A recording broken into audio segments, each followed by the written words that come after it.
Olá pessoal, então, bem-vindos a mais um vídeo. Como é que nós conseguimos livrar daquelas bolsas ou daqueles saquinhos que estão assim por baixo dos olhos?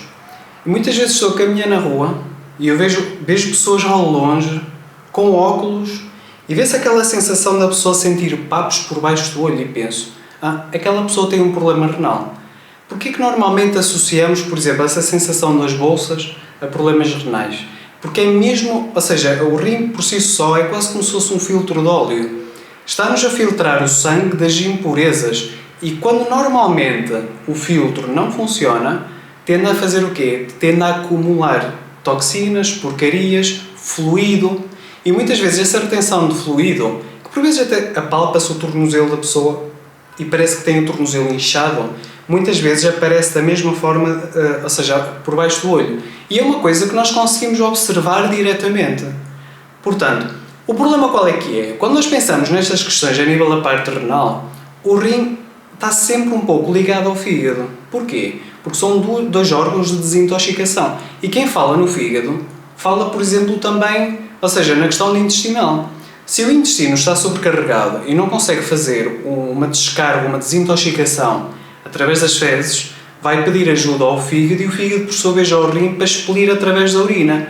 Portanto, os órgãos de desintoxicação acabam por estar assim um bocadinho interligados, assim uns com os outros. Portanto, sempre que nós pensamos numa questão renal, temos sempre que ter em conta que é provável que aquela pessoa também não tenha assim o fígado a funcionar corretamente.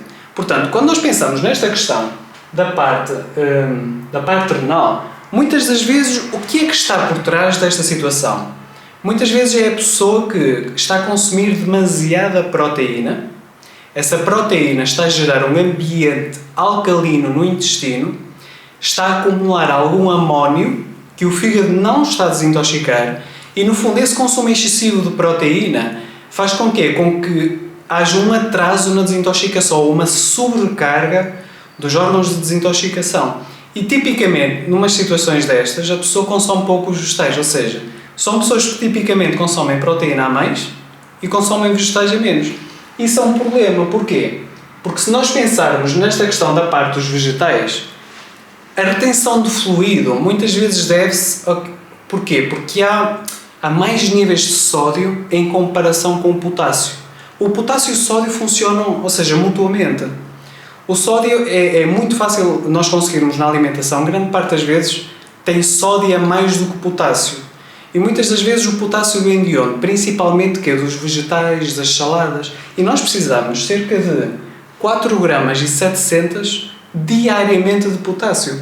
E grande parte das pessoas simplesmente não consome, ou seja, a quantidade necessária de vegetais por dia para controlar o quê? Estes fluidos.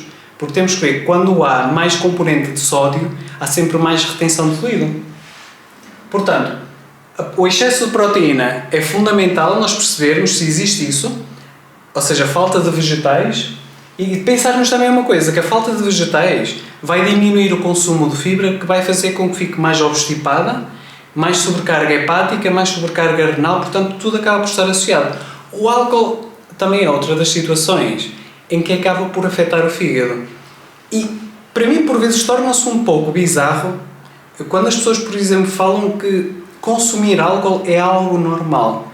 E muitas das vezes aquilo que eu digo às pessoas é: se consumir é normal álcool, então deixem durante 2-3 meses. Porque se as pessoas conseguirem deixar, é que não há nenhuma adição. Se as pessoas não conseguem deixar, não haverá alguma adição associada ao álcool, apesar de alguns efeitos antioxidantes que nós conseguimos ter do vinho tinto, por exemplo. Por vezes é essa pequena quantidade de álcool que o fígado, por exemplo, por vezes não tolera e que vai abrandar este processo.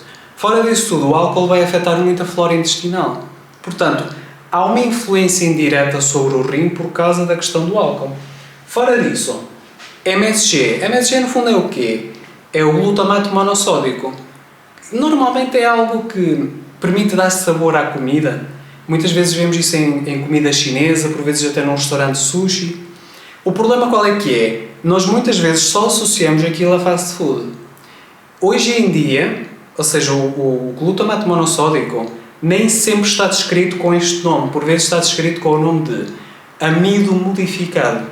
E nós encontramos isto hoje em dia em iogurtes de soja, em determinados cereais, em determinados chocolates, bolachas, em muito sítio. Isto é altamente cancerígeno. O glutamato monossódico é uma concentração forte de sal, mas com um efeito que cria uma retenção de fluidos tremenda.